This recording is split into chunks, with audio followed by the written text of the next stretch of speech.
Body shot? Ooh, that hurt, didn't it? When adrenaline starts pumping and you know what you can do with this right hand, it's hard to not do that. Here are your hosts, Derek G and AJ.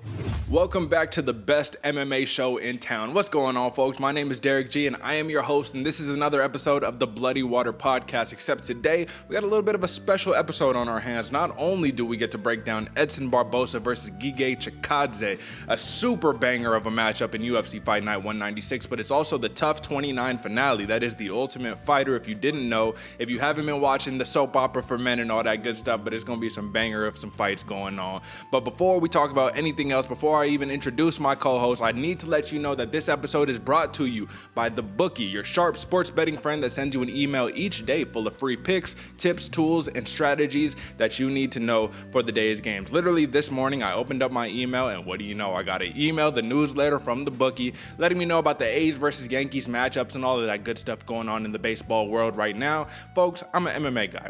You know that. But when it comes down to all the other sports, I just need a little bit of help from time to time. So I hollered at him, I saw what's up. And here's my co-host, AJ. Let me bring him in, the New Mexico native, the Santa Fe bomber, Big Dog. I know you got your email as well. Tell me what the bookie was looking like this morning, Big Dog. Woo, the bookie's looking good, man. I tell you, you need some help looking at these picks. They'll break down everything from weather, batter versus pitcher, all the stuff you need to know, man. It's wild. I was very happy to look at them and go earn me some money with these, like you said, the Yankees versus the A's coming up, man. I got to get some cash flow going, and thankfully I got the bookie to help provide those little bit of stats that I don't necessarily know the most about.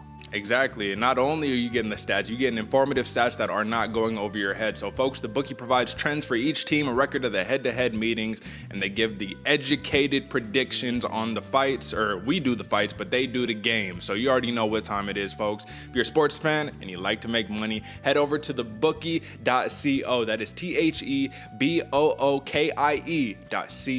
THEBOOKIE.co, and let them know that the Bloody Water Podcast sent you. You dig? But all right, folks, pull that one down. And AJ, Big Dog, man, we got a lot to talk about today. We got some great sleepers on our hands. We got a banger of a main event. We have a hell of a main card, and then we got the TUF 29 finale going on as well. And once again, folks, if you didn't catch last week's episode, you will know that for the middleweight TUF finale going on right now, one of these dudes just got knocked out in their last fight to qualify for the finale. However, they in there anyways, and that man is Gilbert Urbina. However, Tresean Gore, who was supposed to be the finale type individual, he has a knee injury. He's out of the fight. Hopefully, we will be seeing him in the UFC in the near future. But with that being said, let's start talking about it, AJ. 92.65 for me, 71.86 on the year for you, and hopefully that changes this weekend. Hopefully, we both go 5-0. But guess what? We got different picks going on, so we'll see if that happens. But real quick, AJ, because I guess I didn't give you any time to shine, what's it looking like out there in the great state of Austin, Texas, or the city of Austin, Texas, the great state of Texas? What do you think?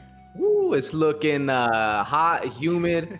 The weather's nice. The women are beautiful, Derek. I don't know, man. It's lovely out here, brother. I got no complaints. You know, we starting to find them gyms, starting to find those comedy clubs. So things are looking nice out here, brother. How you been? Oh, I'm living great out here in Nevada, man. It's still hot, but guess what? We just counting down to UFC 266 because that's what I'll be there at T-Mobile Arena. You know what I'm saying? I'm so happy. I cannot wait to hop up on the strip, go see what's up. You know what time it is, especially with NFL season coming back around. You already know what time it is, man. We were very content, very happy here. Been spending a little bit of time at the in jiu-jitsu class, getting my, head ragdolled and all that great stuff, man. White belts versus black belts. Generally speaking, you lose 12 out of 10 times right there. You don't win in those occasions. But all right, Big Dog, let's talk about some sleepers, my man. It's time for some fight night. If you ain't paying attention, you're gonna sleep on me and I'm gonna wake you up. All right, man. So we got a lot of really, really good fights on our hands for the prelims. And we always say, folks, we are big advocates over here for watching the prelims on any fight night card that you have, any pay-per-view card, whatever it is. But we've curated a couple that we think are really going to stand out this time around. So if you were an avid listener to the show, an avid watcher of the show, we're just doing our sleepers a little bit different, but we still got the bangers in store for you. So AJ, man, let's start off with one of the sleepers that you brought to mind, which is Jamal Emmers versus Pat Sabatini. So Big Dog, take the floor real fast. This is going to be a really interesting matchup, man, but what made this stand out to you? Well, you're right, Derek. This is going to be a very interesting matchup because both of these dudes, both Pat Sabatini and Jamal Emmers, they're on the come up.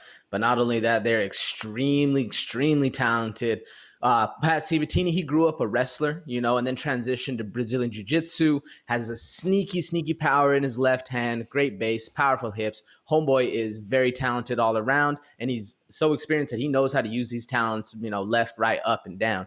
And Jamal Emmers, bro, the same thing. He might look like a striker, and he moves a little bit like a striker, but he has very underrated wrestling, knows how to switch stances, carries power in both hands. And it's a classic, Derek, where we got these kids. I say kids, these dudes are probably, I actually don't have the age, but they ain't kids. These men, excuse me, right here, very talented, both up and down. So we're going to see a lot of mix and matching going forward, a washing machine kind of fight that we like.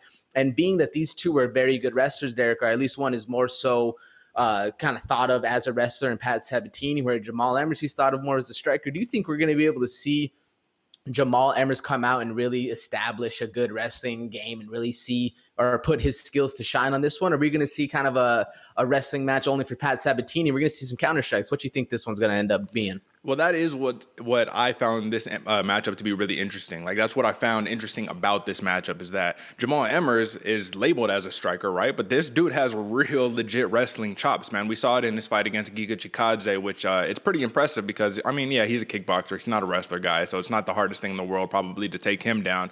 But he's like picked him up, ragdolled him, threw him over, you know what I'm saying? Almost slammed him on his head. So with that being said, I think Jamal Emmers has that knack to where, yeah, if you think of him as solely a striker, you're going to be surprised by the wrestling. But I don't think Pat Sabatini is going to make that mistake. However, this is another one of those situations where both of these fighters use a lot of movement, man, a lot of lateral movement. So if neither one of these are a sitting duck in front of the other, do you think that this turns into one of those what's the fight that we just saw? Clay Guida versus Marco Madsen, where the wrestling canceled out and they just decided, all right, let's just have a jab fest. Let's have a little boxing match or whatever the case may be. I think that could come to fruition. But in all honesty, we know that Pat Sabatini also has hands. We cannot think of the man as simply just a wrestler. I don't think that he's as technical as Jamal Emmers, but I do think that his timing could be just a touch better. You know what I'm saying? So Emmers got that speed, that pop, but Sabatini could just hit you with that check going backwards and then, move on to the jiu-jitsu. So ultimately, let me ask you that first question of, do you think this turns into strictly a kickboxing match because the wrestling cancels out? Or, second question on top of it, do you think that once the wrestling gets initiated, Pat Sabatini could take over with the jiu-jitsu? What do you think? Yeah, no, I definitely think we're going to see Pat Sabatini come in and try to wrestle, but I think Jamal Emmers has that wrestling ability where we're going to be able to see him cancel it out. And then that, a matter of fact, going on to the second question, if Pat Sabatini can start turning this into jiu-jitsu, that's where I think his X factor can be, because we don't really necessarily know how Jamal Emmers is going to work off the jiu-jitsu. I'm sure he's really, really good. My biggest thing for you, Derek, or my question to you coming forward is going to be, who do you think, a lot of the times they say in the fights, you got to be first, you got to lead the dance. Mm-hmm. A lot of the times Jamal Emmers is leading that dance, but what happens best is Pat Sabatini knows when to strike last. Mm-hmm. He might be coming in, you might be leading the pressure, but Pat Sabatini will catch you, like you said, catch you with one of those hooks coming backwards and leading last, and that's really what ends a fight. Who do you think is more important going forward, the guy leading the dance or the guy that's ending the combos in this match coming forward?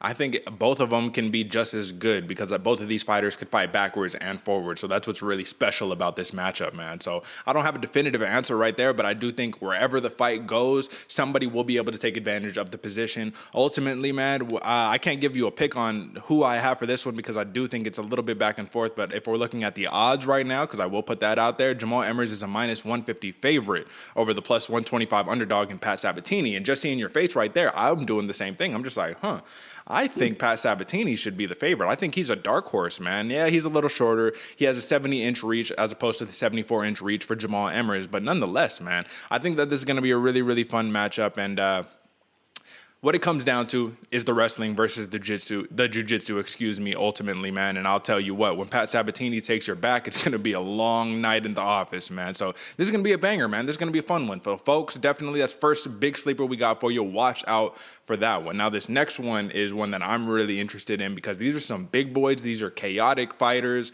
And these are dudes who could put you out with one punch, one kick, whatever it takes. If they not quite put the finger on you like Francis Ngannou, but they could really get you out of there, man. So this is a middleweight contest versus Alessio Di Chirico versus Abdul Razak Al Hassan, man. And let me ask you this off the bat, AJ.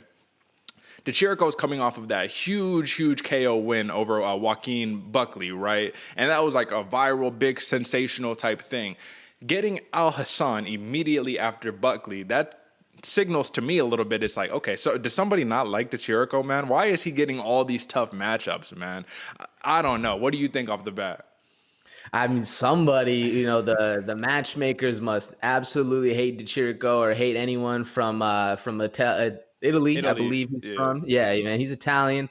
Because that's a hell of a stack, man. And I believe right before that, he also fought a banger of a dude too. And Alessio Chirico, he was on the losing streak, man, until he got that new Mensa knockout. So they're absolutely throwing him to the dogs with this Abdulrazak Hiestand fight, man. Absolutely. And just a couple fights ago, he fought Makbud Muradov, the dude who we're about to talk about in the main card, man. And that was a banger of a fight right there. Now, did he win the fight? No. Attributed to that losing streak right there. But nonetheless, it's like killer after killer after killer, which is why you cannot discount this matchup, man. So what makes this interesting to me is that Chirico is a dude who, so I guess I should start off with Hiestand. Hiestand wants to start forward. He wants to push you up against the fence and just start putting it on you, get you out of there with a couple of strikes, big blows, right? Vitor Belfort style, where he just, blitzes you with the strikes, right? But we saw against Munir, excuse me. Now, you see that, AJ? Goddamn, that was tough. Munir Lazez, our Moroccan fighter right there. Big beast out there in the middleweight division. We saw that he had the game plan. He had the answer to that. All you have to do is weather the storm in that first round. And if there's anyone who can do that, I believe it's Alessio Chirico. But my question to you, AJ, is do you think that Chirico has the chops that it takes to be able to use the fight IQ to not get angry, go Marvin Vettori Hulk style, to not do that, to circle out, bide his time, and then methodically just kind of put him apart? Because in the third round against Muradov, man, he was having some success. He was pushing Muradov back, and Muradov is on a 14-fight win streak right now. So it goes to show how impressive that is. What do you think?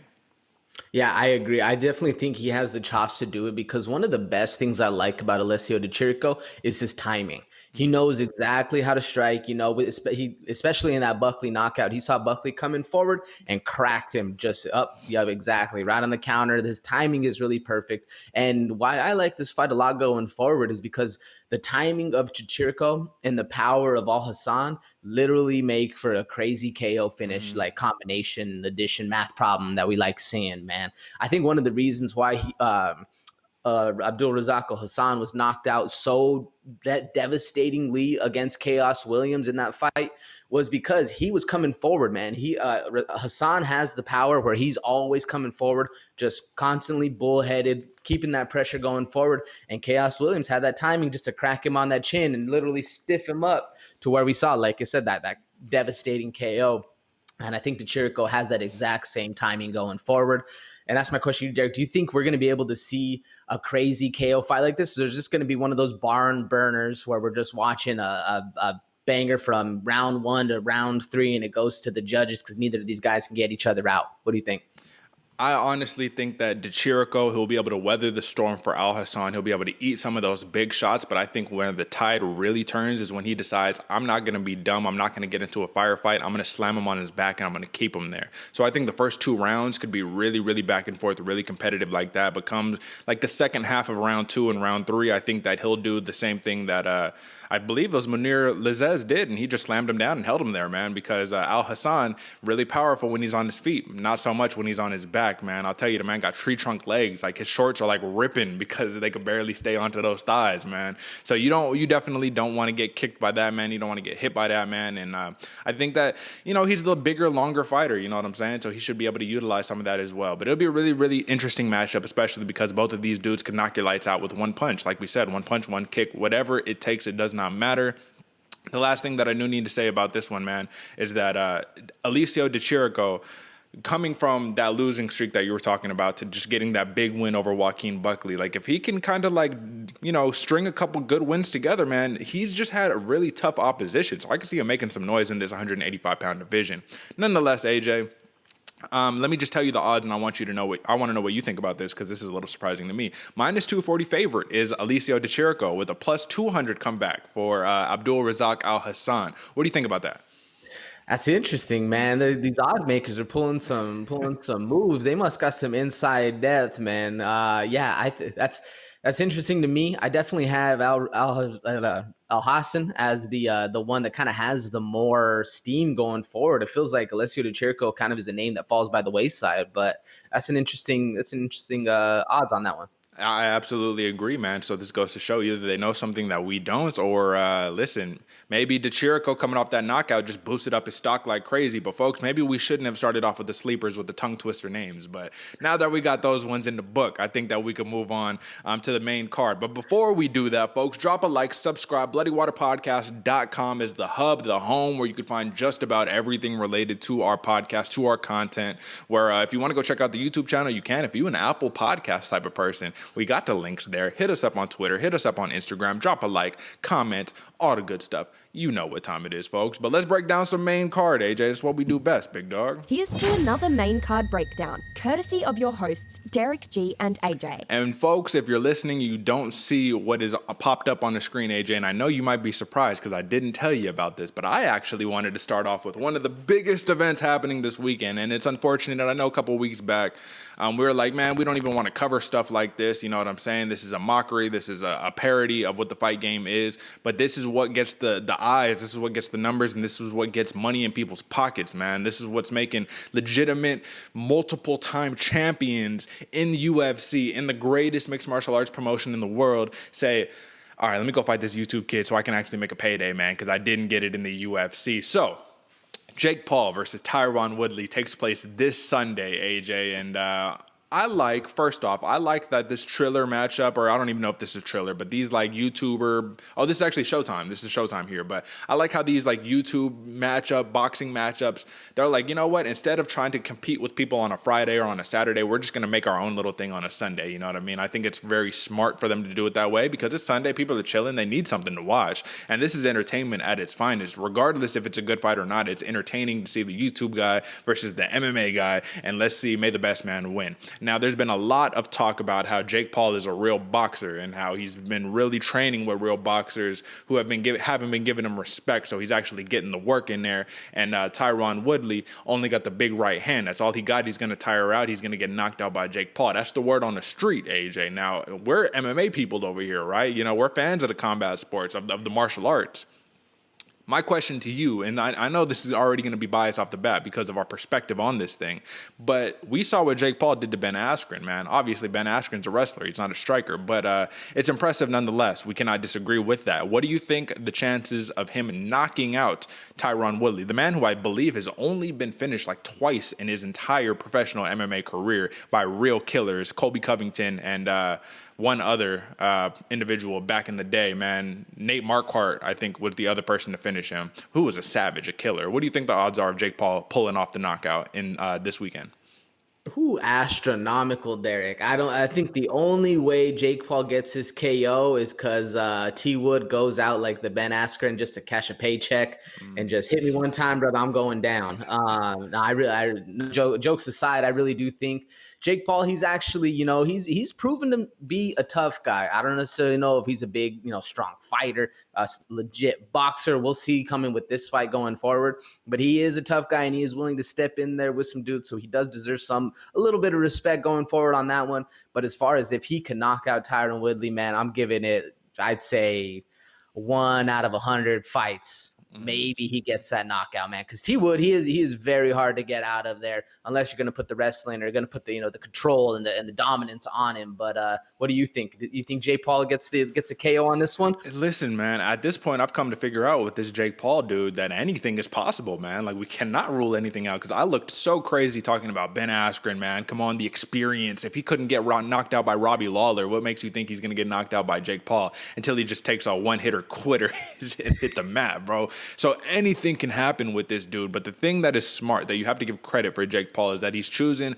dudes who are past their prime. He's choosing dudes who are significantly smaller than him, but have a big name that he can fight, man. So it's like the deck is stacked in his favor. However, this is Tyron Woodley. This is I'll Beat Your Ass, who has beaten approximately 0 asses since releasing the song. But nonetheless, this man he's very possible of beating that ass, man. All he has to do is uncork that right hand one time in an unconventional method to really, really put him away. But I have been hearing Tyron Woodley talk about him saying that he's been training with Floyd Mayweather and they've been teaching him how to box technically. That's not Tyron Woodley's style, man. You know what I mean? Like everyone knew he had the right hand. He was still knocking people out with the right hand. You know what I mean? So if he deviates from his style too much and tries to become this Tyron Woodley, the boxer, I don't know, man. It might not be in his favor. But the question, to answer your question, can Jake Paul knock out Tyron Woodley? Anything can happen. Yes, it could happen. Do I envision it happening? Absolutely not. And if you're smart, folks, go place a bet on Tyron Woodley right now. I think he's like a plus 160 underdog in this fight. I definitely threw a little something on there. But like I said, man, I don't feel great about it, which is unfortunate. Now, let me just ask you this, because this is the ultimate thing before we move on. I don't want to spend too much time on this. What happens if Jake Paul does knock out Tyron Woodley? Like, legitimately, we have to start, like, we got to eat crow. We got to, we take a step back as a sport. You know what I'm saying? If this does happen, Jake Paul will officially be like the most popular boxer in the world if he knocks out Tyron Woodley, probably. You know what I'm saying? Tell me what you think happens if he knocks the man out. I think if Jake Paul knocks the man out, Derek, we need to check first for the Peds. And second, we need to check that bankroll because somebody made some money and they got paid off, brother. If Jake Paul is able to pull this off, I mean, he just keeps climbing the ladder of next, he started off with their other YouTubers and then Ben Askren and Nate Robinson. Don't let me forget the one-hitter quitter on Nate Robinson. He's been working his way up. I do got to give some credit to Jake Paul on this one, man. He's playing it smart, and I like the way he goes where if he's going to take a fight, he wants all the decks stacked in his favor. Like that's the way you got to play it, especially if you're young and coming up in the game, man. You want the easiest fight with the biggest payday, and you got to give it to Jake Paul. He is very confident. He'll tell every fighter he fights, man, I'll pay you I'll pay you double. If you get something, if you don't want, there's always bets he's making. So he's a very confident kid going forward. And I think if he wins this fight, if he gets that KO on T-Wood, man, we're gonna be seeing maybe like a Street Jesus coming in. He's calling out George Moss. That'd absolutely be insane. I don't think Dana will let it go. Maybe Dana does with how much popularity and this kid's been growing. Although Jake Paul keeps talking smack on Dana White and all the pay raises and stuff. So, and credit to Jake Paul. He's taking a pay cut on this fight so that everyone else in the card can make more money. So he does play the bad guy and he does play the heel, but he has some good qualities going forward to him. I definitely think he's still losing this fight regardless, and I want to see T-Wood get a nice solid KO. But if Jake Paul does pull this out, man, we're gonna see some moving and some shaking going on in the MMA community, man. We might be seeing Jake Paul get a contract somewhere nice soon. Either that or he stays doing what he's doing and all the top UFC fighters are just standing in line hoping to fight the man so they can actually get paid. I will say, lastly, they did put a little wager on this one. They said the loser has to get a tattoo of the other person saying, like, I love Jake or I love Tyron. You know what I'm saying? And I'm like, damn, is that actually going to happen? Because they're going to have someone come in and try to, like, tattoo them, like, post-fight. Like, all right, it's time to pay up. I don't think it's going to happen, bro. If Tyron Woodley has to get I love Jake Paul tattooed, he's slapping somebody. He's like, y'all better get the fuck out of here with all that. Like, you don't get away from me, get out of my little green room or whatever. But all right, man, tune in on Sunday, I suppose, if you're interested in that good stuff, folks. But if I am tuning in because I want Tyron Woodley to knock Jake Paul's head off of his shoulders. But I do agree, he has done some good things financially for some of these fighters. But that's not what we're here to talk about today. We're here to talk about UFC Fight Night 196 and the TUF 29 finale. And let's start it off with the middleweight contest. Makhmud Muradov, he's a minus 450 favorite with the plus 335 comeback for GM3, Gerald Mears chart, man. Came off a big win in his last fight against Fabinski, you know what I mean? It was a big win against a dude who had legit, clinch skills, clinch chops, wrestling chops, all that good stuff. But he has a far different opposition against him in Muradov this time, man. So I told you before, his nickname is Mach. This dude is a savage. He is the first Uzbekian fighter to touch the canvas in the UFC, not Zaruk Adashev, unfortunately. But we got a couple Uzbekistanians or, all that good stuff, right? 14-fight win streak. The man is 31 years old, and he's 6'2", AJ. So I have to ask you a question really quickly. When do you see a 6'2" middleweight just, in there chiseled, looking like a Greek god? When do you see that very often? Because to me, Muradov has the frame of a light heavyweight fighting at middleweight. What do you think? Yeah, he does. He looks bigger too. And what shocked me is GM3 Joe Merchart, his opponent, is 6'1", but he looks smaller. He looks like he's under 6 foot. I don't know if it's a stance he fights at, but Makhmud Muradov, homeboy, definitely looks the part. And he looks like, every time I see him fight, I always think like, damn, this dude's like 6'5" or something. This dude's tall. Like what's going on? This dude's big for the division. Even saying that at 185, he really does fill it out going forward, man. This one is going to be very, very interesting because Makhmud Muradov, he is on an absolute tear, especially fighting or getting. I think he's on a 14 fight win streak with some absolute killers. Sanchez might not have been the best display going forward, but he had a crazy flying knees in that one, and he also finished off one of our sleepers, Alessio De Chirico, or he got the dub on him. And this dude Makhmud Muradov is coming for heat. I'm interested to see how his game plan actually plays out because his ground game is solid, but he doesn't really get to use it too much. He carries power in both hands. GM3 is in for a night of explosive striking. I'm interested to see how this one plays out, man. Yeah, likewise, man. So Mearshart, we know what the game plan is for him. He wants to grab you, clinch you up, get you on the ground, and submit you, man. He has 24 career submissions. So in total, he's 32-14 in his MMA career, 7-6 in the UFC, which is actually a little bit interesting because he is a big name in the UFC. Or would you agree with that? Do you think he's a big name in the UFC or he is a name in the UFC? I'd say he's a name in the UFC. He's really one of those guys that's down to fight anybody, anytime. I mean, we saw it with the Khamzat Chimaev fight. We also saw it with the Ian Heinisch. He's down to pick stuff up and swing. He doesn't care who it is, and he's really starting to fall into that gatekeeper path, which is kind of sad for GM3, man. He's very, very talented. But when you're only talented on that one skill, like you said, how many submission wins does he have?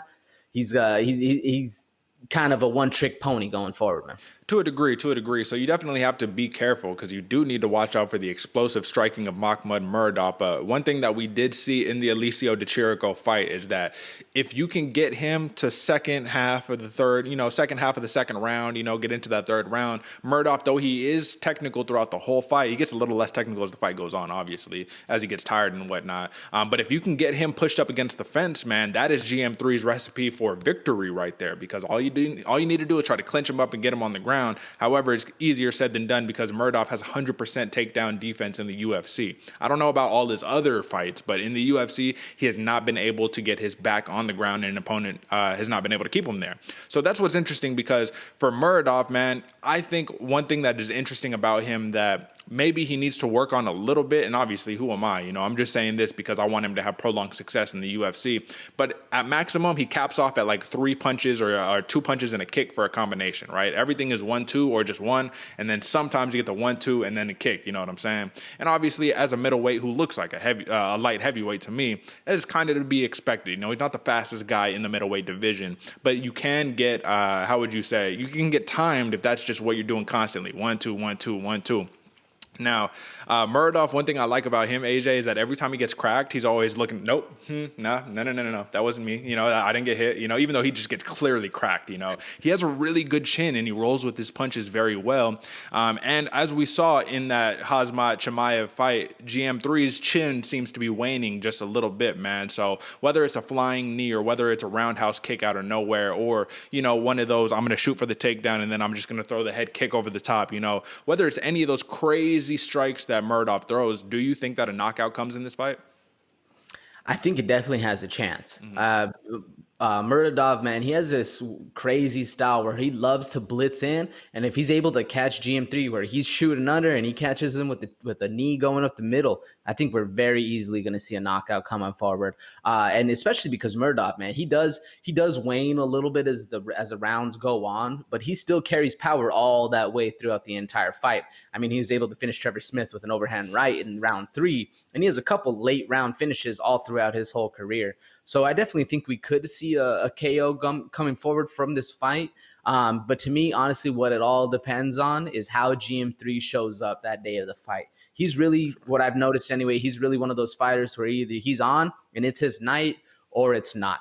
I mean, and you can see in the last two, the Ian Heinisch and the Hazmat Chimaev fights, those are not his nights. He's getting out of there round one nice and early, but then he comes back on Bartosz Fabinski, and you really saw a difference in the way he was just carrying himself, how he was feeling. The strikes were working well, and once Fabinski just gave up his chin, or or GM3 was able to sneak a hand under, an arm underneath that chin, it was over. So if GM3 is able to actually show up that night and feel that mojo, feel that that swagger that everyone's looking for, get in the zone, it's going to be an interesting fight. If not, man, I definitely think a KO is possible. What do you think, Derek?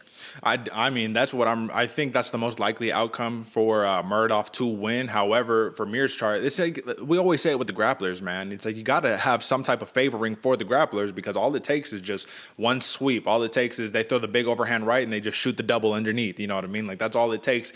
But will Mearschart be able to keep him there is the question, because I don't have an answer for that, man. Muradov is very explosive. He's able to, I mean, he hasn't been taken down yet, so it's like it's yet to be seen. I will say that we have some notable wins for Mearschart, which are very telling, and one is that he has submitted Deron Wynn, who is like a super high level wrestler, man. Wrestles up there at AKA with DC, Daniel Cormier, double champ, you know what I'm saying? He also has a submission win over Trevin Giles, who we've seen is one of the toughest in the middleweight division, man. Not only is the man a cop and a UFC fighter, but this dude could knock your head off with some punches, or he could submit you himself. He has really good wrestling too. So it goes to show that the Southpaw fighting under Duke Rufus at Rufus Sport MMA, Mearschart's very experienced. It's hard to find somebody who's 25-6 and say, yeah, the dude you're fighting, he got a lot more experience than you, because Mearschart, like we said, 32-14, man. Very, very, very experienced.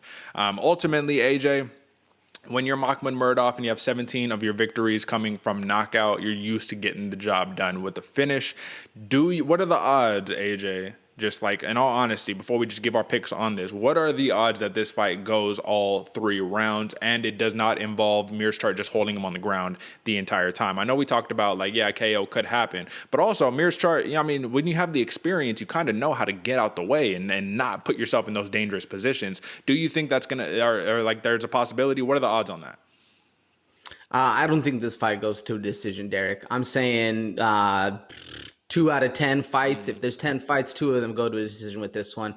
Just because, man, it's either sometimes with the striking of Muradov, then GM3's chin kind of starting to wane, we can easily see a KO. But as well as, man, we can easily see a GM3 submission round 1 early when they're dry, kind of has Muradov coming in and really able to take him down, put the work to him on the ground game, especially because I haven't really seen too much of Muradov's ground game. So I don't know how in depth it is, because we haven't seen him been taken down yet. So we don't really know. So understood. So let me just talk about these last accomplishments and we'll give our picks, man. Muradov is a former kickboxing champion, multiple-time kickboxing champion. But did you know Mearschart is a kickboxing black belt under Duke Rufus, right? So that's a lot of people, they just think of Mearschart as just the submission guy. Lastly, I want to know, how much do you think this is going to factor in? Because I honestly think it does matter. It mattered for Weili Zhang. It mattered for a couple of other fighters who have fought mostly internationally, right? For Makhmud Muradov, this is going to be his second career fight in the United States of America, man. How much is that going to impact his performance this weekend?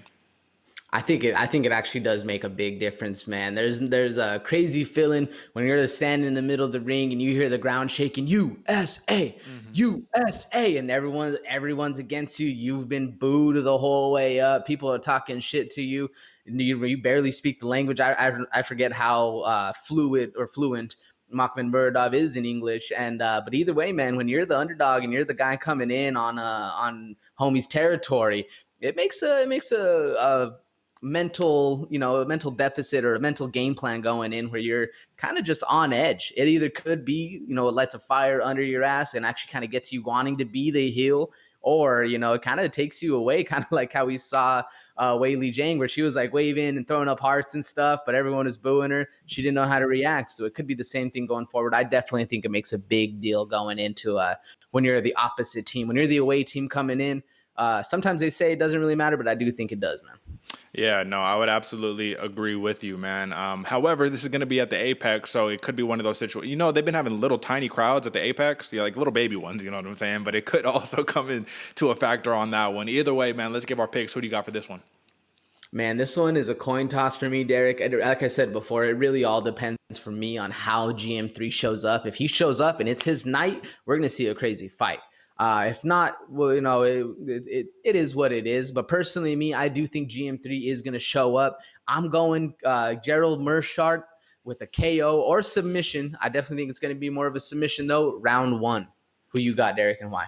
Okay, well, that is a bold claim, my friend, but I'm going to go with Makhmed Muradov. I think he extends the streak to 15 victories in a row, which is so impressive, man. And I think he gets the job done via TKO. And the reason why is because I think that if Meerschaert were to somehow, some way, second round, third round, try to get the takedown and Muradov falls on top of him or reverses the position, you don't want to be underneath Muradov for the ground and pound, anything like that. You don't want to feel the man's punches, really, man. So the more he can get his hands on you, the less chance you have of claiming victory that night, man. The man has severe power. I'm going TKO round 3 for Makhmed Muradov. And with that being said, we can move on to the next one, AJ. So now we're talking a little bit of tough action, folks. So clearly, you see, this is one of the rare times where it's a UFC event. We got no headshots on this one. It's because we got some tough fighters, some people making their UFC debuts. However, we got some experienced fighters nonetheless. And let me just ask you, AJ, real quick. Did you do a little bit of homework on tough, man? Did you get to see any of the tough fights? Yeah?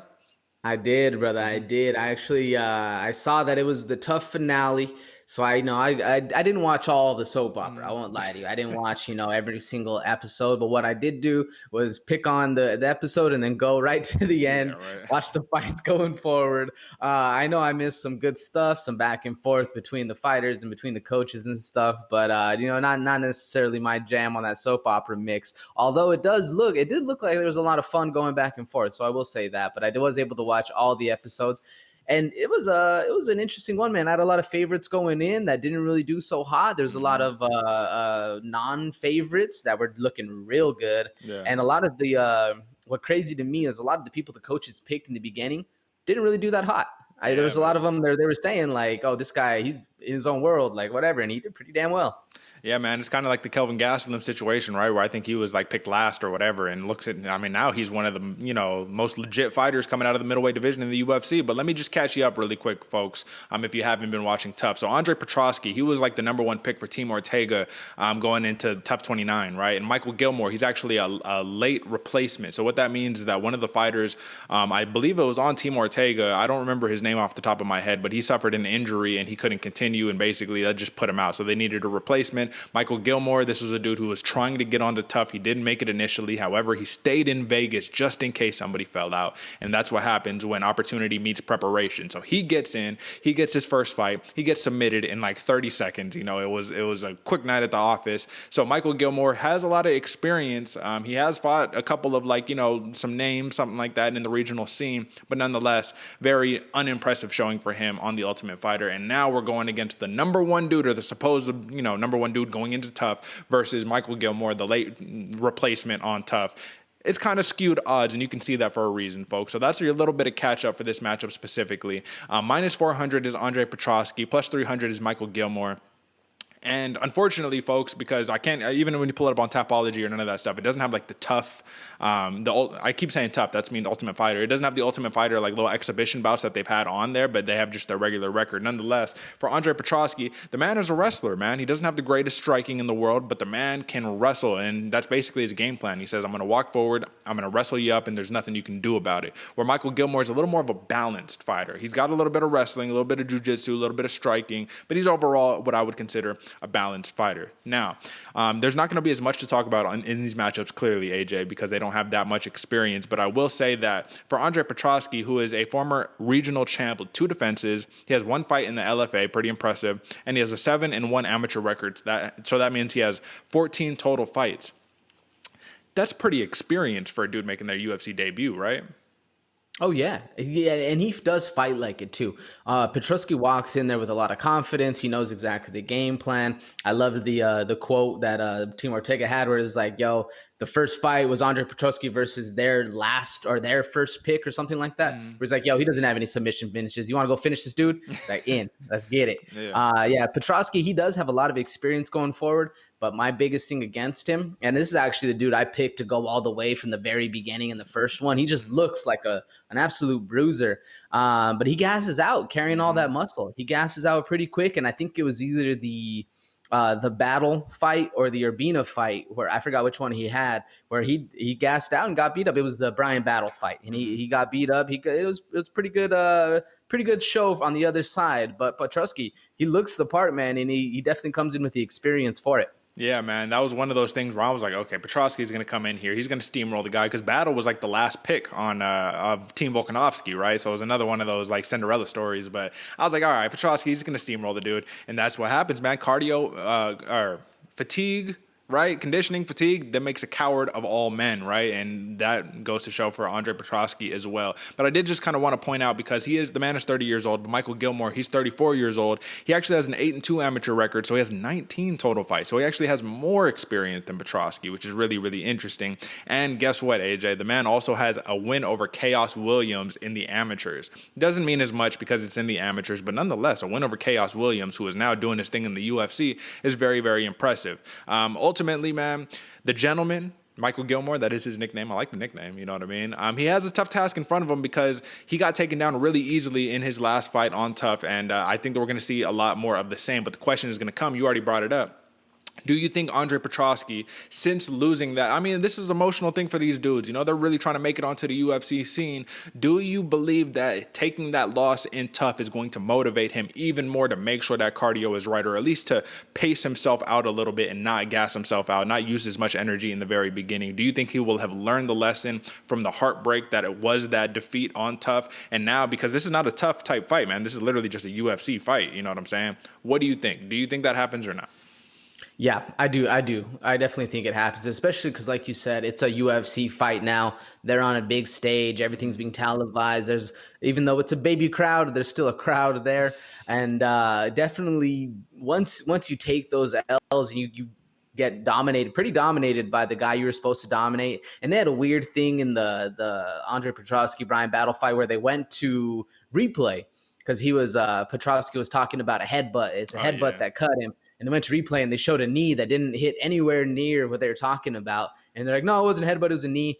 But there was like so many different angles or so many different exchanges in which it could have happened. They just like chose one. I was like, that's the weirdest thing they could have done. Like, why even go to the replay? Like, it's not like the replay is going to not make the cut happen anymore. But I definitely think he learned from that experience that he needs to, not necessarily be worried about all the other stuff, really just be worried about the fight. And I definitely think going into this one coming forward, we're going to see a lot more of that tenacity and that dog in him that we were all expecting to see in The Ultimate Fighter. What do you think, Derek? I agree. I think there's nothing that motivates a man more than pride or getting your pride hurt, getting that ego hurt. That makes you really reevaluate some things and say, like, listen, man, I got beat by the dude I was supposed to starch.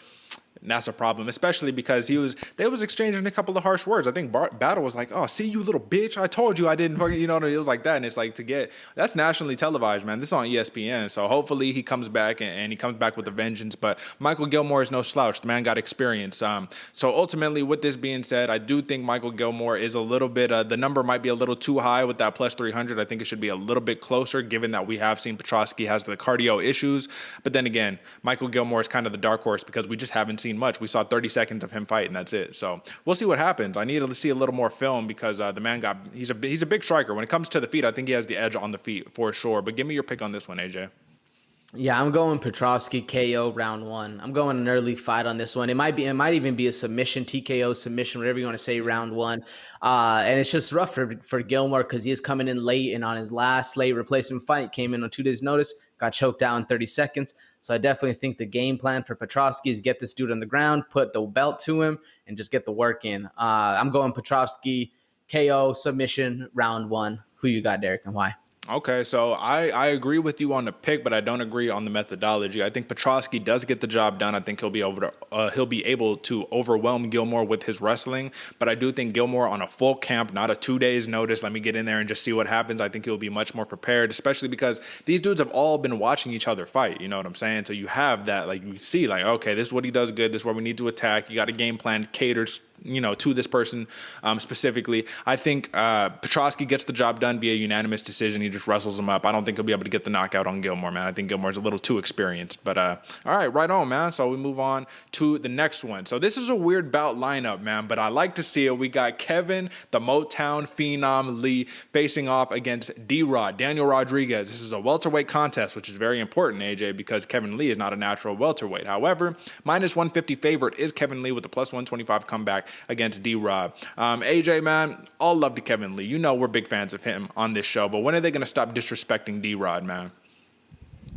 I don't know, man. That's exactly what I was thinking. They just keep don't correct me if I'm wrong, but D-Rod he had somebody scheduled up against that wasn't Preston Parsons had to step in late for his last fight. Yeah, it was a pretty good opposition. I can't remember, but they're definitely not giving D-Rod the respect he has, man. They're definitely treating him more like the banger, more like the stand there and swing and swing for the fences kind of fighter that we expect him to be, or at least visually see him going forward.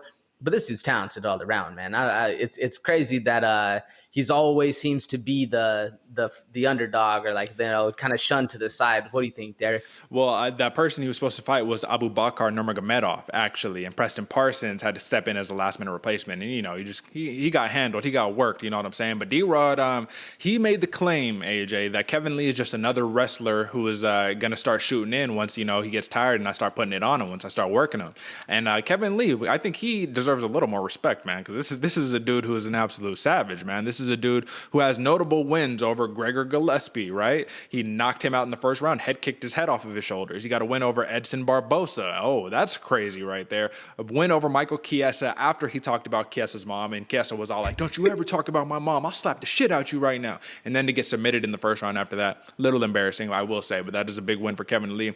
He knocked out Jake Matthews, and he submitted Francisco Trinaldo. Kevin Lee must not be disrespected whatsoever. The big thing to note is that this is a different weight class the man is fighting in, man. He is officially 0-1 at welterweight, is Kevin Lee. His sole loss to RDA, Rafael Dos Anjos, man. My question to you on this one, AJ, is that we know Kevin Lee is he's a superb athlete. He's an incredible fighter, and this is a dude who, he was in the works to fight Khabib Nurmagomedov. You know what I'm saying? Give the man his respect. However, he has one issue that has plagued his career, I believe, in his MMA career: 18-6, 11-6 in the UFC, and those 6 losses. The thing that has plagued him the most: first round, Kevin Lee is almost unstoppable. First round and a half, Kevin Lee is almost unstoppable.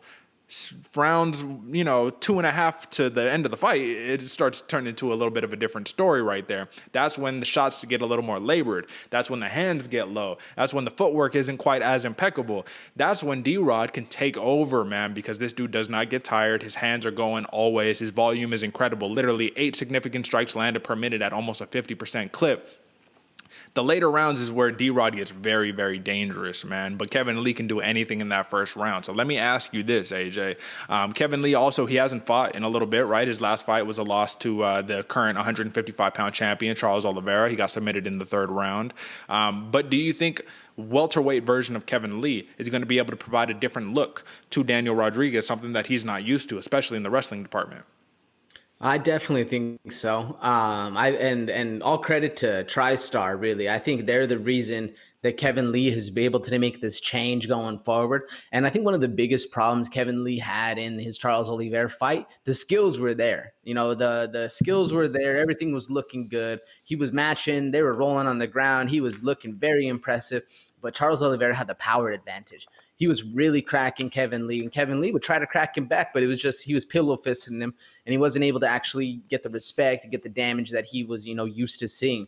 So if Kevin Lee was able to put on some size, put on some muscle, and actually, like I said, get the respect and be able to hurt D-Rod going forward, then I think we're definitely going to see something crazy. And I truly believe that TriStar has done the best for Kevin Lee possible. They've turned him, from the chubby chick on the side to now the prom queen going forward, man, because Kevin Lee, he's had a complete resurgence on the way he fights and his style and everything going forward. So if they're able to make him into the, the cardio machine that we've seen GSP be and all the other people that come out of TriStar, man, Kevin Lee's going to be dangerous going forward. What do you think, Derek? Well, I do think that fighting at 170, he should have a little more pop on his shots. He should probably have a little more cardio because he's not killing himself to make 155 pounds. Like he literally said, he was like, I'll go down to 155 because he wants to. There's one rematch that he's looking for specifically, but he was all like, the reason why I don't want to fight there anymore is like I'm like killing myself to get there. You know what I mean? Like I'm absolutely not 100%. And we've said it time and time again, man. Weight cutting is just sanctioned cheating. It's legalized cheating. And then at the end of the day, man, the day before the fight, you're literally compromising your health and then fighting the next day. Like you should at least go up the next weight class, be a little more healthy, be at least have a full belly, being able to ready to really get down and really ready to scrap. Now, I have a question for you really quickly, AJ, man. And this was regarding to the matchup in and of itself, man. Kevin Lee was scheduled to fight Sean Brady, and that fight fell through twice. I think once because of Kevin Lee injury, and then the other one is because Sean Brady just got this crazy foot infection, man, like a crazy one that made his foot balloon up. And he says there was even talks of him possibly losing his foot. Like that's how bad it was, man. So super, super crazy. You never want to see that. All the love goes out to Sean Brady. Hopefully you get healthy and we can run this one back in the future. But is this a step up in opposition to you, Daniel Rodriguez, as opposed to Sean Brady? What do you think? I think it is. I mean, and that just could be because I'm a big D-Rod fan, and I definitely think he doesn't get the credit he deserves. But Sean Brady's also a banger of an opponent, so it's hard to say. But I do think, at least from what I'm witnessing, D-Rod is a step up in opponents. He's just not really looked at like it. You know, his ground game is really, really good, and his striking is very impressive. Homeboy hits hard too. Just a lot of people don't really see it. So yeah, what do you think? I agree with you, man. The one thing that I will say is that I think it's interesting that D-Rod has taken the Brian Ortega approach, where for a long time he was training out of his gym. He was winning legit fights training out of his gym, and now he has an actual training camp and all that good stuff, man. He's a former regional champion, and he started training MMA at 25 years old, man, which is super crazy because the man is only 34, so he's been in the sport training for less than 10 years, and look at where he's at today, man. So I do think that him being a southpaw, him having that mean left hand that he's always looking for is going to cause a couple of problems for Kevin Lee. However, he's going to have to get past that 3-inch reach disadvantage that he has. So that's the question here, AJ. Do you think that Kevin Lee goes for more of a striking approach, or do you think he just tries to wrestle him up? Because Daniel Rodriguez clearly says he's ready for the wrestling. But then again, Kevin Lee, he shoots about 3 times every single fight at over a 40% clip. So what's more likely, a striking affair or Kevin Lee just saying, I know what I need to do to beat the man. I have better wrestling. He had actually, believe it or not, this is a funny stat. Not really too funny, but I like it. He was 37-0 as a wrestler in his sophomore year of high school, and then he dropped out of wrestling to pursue MMA. But 37-0 as a sophomore, that's pretty tight, right? It doesn't mean much for the MMA bout that we're covering today, but that's still impressive, right? Oh yeah, 100%, man. You're 32-0 in anything. You know, you stepped up against 32 men and you put them all down. That's pretty damn impressive either way. I definitely think Kevin Lee takes the more wrestling heavy approach on this one, especially in the beginning. Maybe once the fight goes on, he kind of gets a little more labored, and then the hands start flying a little bit better, especially if D-Rod is able to stuff a couple of those takedowns, kind of work his own takedowns, and see something that no one's ever really expecting. I definitely think the wrestling's going to start off heavy in the beginning and then kind of wane towards the end of the fight, where we're going to see some fireworks coming for him, man. What do you think? Well, I think that the wrestling approach would be smart, and I think a jiu-jitsu approach would be even smarter. However, D-Rod has never been submitted. He is a BJJ purple belt under Eddie Bravo, and that's not any slouch. That's not just any purple belt that you got right there. That's a very legit one. However, he hasn't had to use a lot of his grappling in his MMA career so far. You know, he's had to defend takedowns, but he gets back up to his feet, and he wants to box. You already know what time it is, man. Kickbox, really. So I think, AJ, man, and we're talking about Kevin Lee's last 5, I think Daniel Rodriguez isn't a big of a name or isn't as accomplished as any of Kevin Lee's last 5, man. We got Charles Oliveira, Gregor Gillespie, RDA, Al Iaquinta, and Edson Barboza, man. So when it comes down to this, Kevin Lee's probably looking at this like, all right, bro, this is just another matchup. This is a little something to get me to where I need to go. That's the last question I have before we give our picks on this one, AJ. Do you think that Kevin Lee could potentially, just like so many other opponents have, be like overlooking Daniel Rodriguez, like looking ahead? Do you think that's a possibility? That's what I was exactly going to say, man. He might think Daniel Rodriguez is a small name on this scale, but that's when you get in trouble, man. You're underestimating your opponents, or you're getting in trouble when you're either underestimating or overestimating. You're giving them too much respect or too little respect. Either way, it's a recipe for disaster because your mind's not in it. You know, you're thinking about other stuff.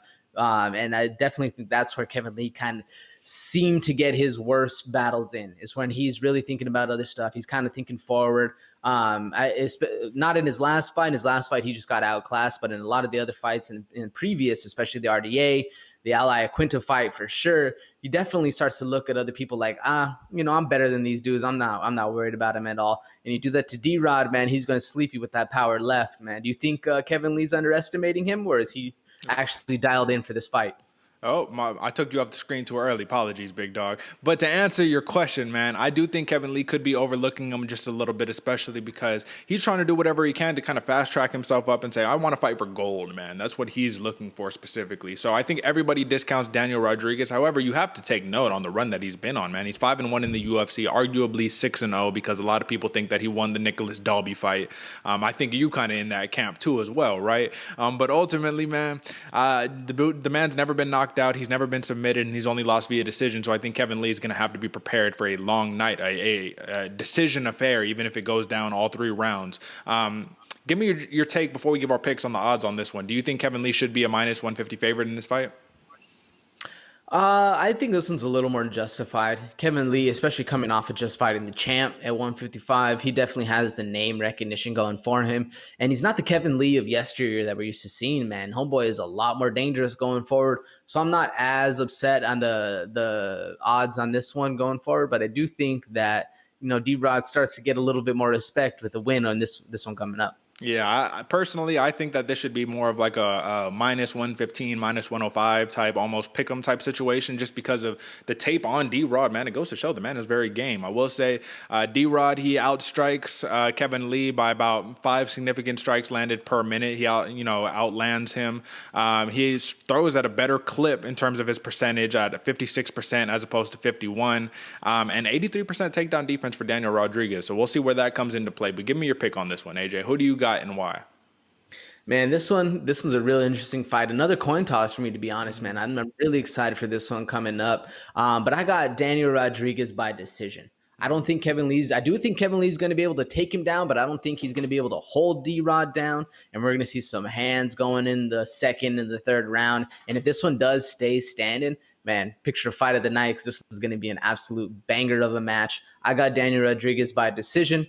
It's going to be a fun one. Who you got, Derek, and why? Yeah, it's a little bit of foreshadowing fight of the night right there, man. But I'm going D-Rod on this one, man. I just think that the hands are going to be a little bit too much for Kevin Lee, and the output over the course of 3 rounds. Not just round 1, not just round 2, but all 3 rounds, Daniel Rodriguez is going to be swinging and banging, and that left hand is no joke. That 1-2 combination, that check left hook that he has, the check right hook that he has, because he's a southpaw, everything, goes backwards and whatnot. But I think that he's going to put, being able to knock out Dwight Grant, man. A lot of people don't know about Dwight Grant, but I believe his nickname is the Body Snatcher, and it's for a reason. This dude takes heads off of people's shoulders, you know what I'm saying? Him being able to get him out of there right there. Gabe Green being able to get him out of there with the unanimous decision victory. Mike Perry, all these things. I know Kevin Lee was saying I wanted to just go beat up on Mike Perry because it would have been an easy fight. I would have gave the man an opportunity and whatnot. But, I mean, it's Mike Perry brings it each and every single fight, man. So I think Daniel Rodriguez, even though he hasn't had the caliber of opposition that Kevin Lee has, I think that the man is ready. He's game, and he just says,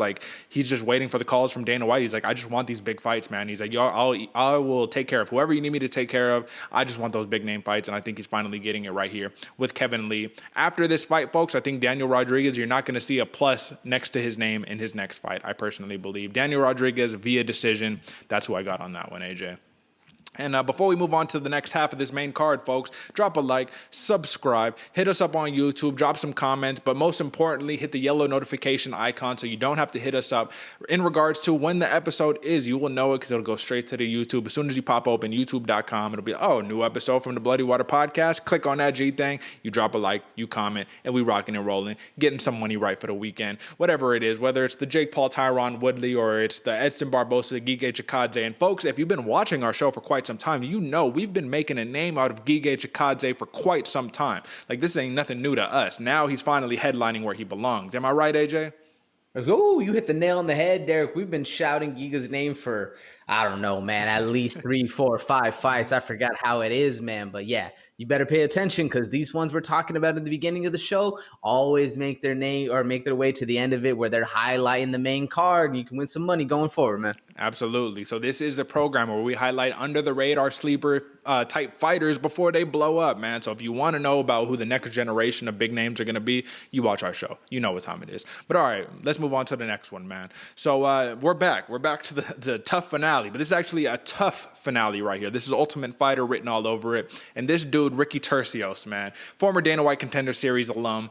This is a dude who is like, he was probably the star of TUF 29 because of his eccentric personality. The man is a spiritual yogi type, you know what I'm saying? He does the Hadouken at the end of his fights, you know what I'm saying? That is literally, so he has like multiple nicknames, I guess. One of them is Hadouken, one of them is Pretty Ricky, all those things, man. But the man is a gamer, and I'll tell you, he gave me the Israel Adesanya, you're gonna have to kill me because I'm ready to die, you know what I'm saying? Or like Israel Adesanya's like, you can't beat me because I'm ready to die, or something like that against Kelvin Gastelum. That's the vibes Ricky Turcios gives me. However, he's fighting a very, very tough opponent who trains at Sick Jitsu with Michael Chiesa and Brady Hiestand. The man is 22 years old. His nickname is Bam Bam. He's a crazy grappler.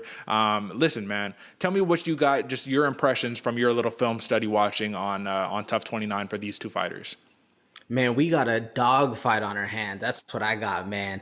Ricky Turcios, homeboy, he was one of the ones who were kind of underrated in the beginning, but this dude is an absolute dog of a fighter, man. He's crazy, unorthodox, rangy striker, great wrestling, and he's one of those fighters, kind of how we saw Benny Dariush, where the more he gets hit, the better and the more focused he gets, man. The more you piece up Ricky Turcios, the more he's going to be in the fight and in your face and talking shit and really swinging and banging. Both of his fights versus, I forgot the first dude, and then the second, I forgot both the names. I don't have it right now. They still don't have it on Tapology, like Derek said before. But both of Ricky's fights, 1 and 2 he had on the show, were grudge matches, bro. And the more he got smacked, the better he started doing. They were pointing to the middle of the ring, and it was crazy to see, man. And then Brady Hiestand, again, like I said, we got a dog fight in our hands. Brady's an absolute dog, very scrappy, great wrestling, good chin. He absolutely dominated his tough opponent that I was watching.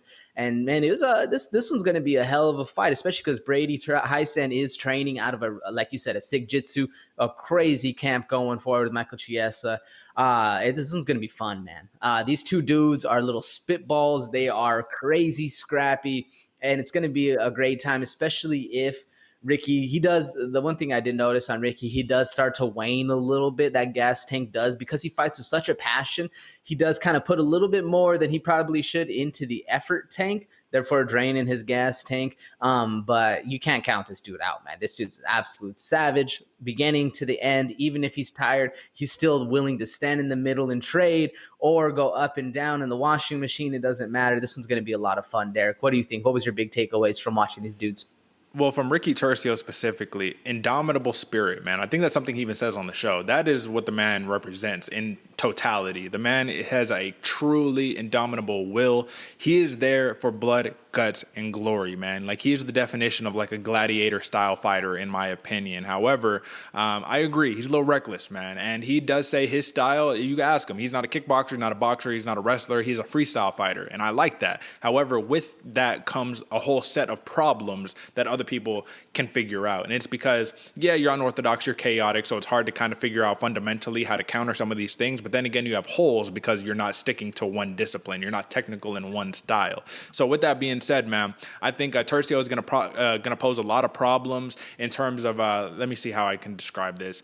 Do you know what I mean, AJ, when I say that one person can bring mental issues to the game as opposed to physical issues to the game? Like, Turcios has the will. He has the pointing to the middle of the cage, like, what's up, let's do this. He has the Conor McGregor intangible, right? Where Conor McGregor is able to get in people's heads in the fight, you know what I'm saying? It's not quite, he's just in there, he's waiting for that counter shot, he's waiting for that big left hand or whatever for Conor McGregor. For Turcios, he's more like, all right, I'm going to swing, I'm going to bang, I'm going to draw you into the fight that I want to fight, into the brawl, and then I'm going to sit here, and even when you should be just chilling, probably like pacing out your lead, I'm going to point to the middle and we're going to bang it out, and then that can get the edge, those little things right there. However, for the Brady Hiestand, what stood out to me is the man is uber focused, man, and I think he thrives off of the challenge, because in TUF, he fought the the more experienced dude, like one of the most experienced dudes on the entire show. Got him out of there. It was a really, really fun fight. And then the next fight, I don't remember who it was against either, man, but he basically just dismantled him in like 30 seconds or something like that. Got in there, got the choke, done. Easy. Call it a day. What's up? I'm in the final. I'm 22 years old. I'm ready to rock. The big problem that I do see here, though, is that there is a clear experience advantage for Ricky Turcios. The man is 10-2. He's a former Fury FC bantamweight champion, AJ, and I don't know if you know about Fury FC, but that is a Texas promotion. Texas has one of the best regional scenes in the entire United States of America in terms of mixed martial arts.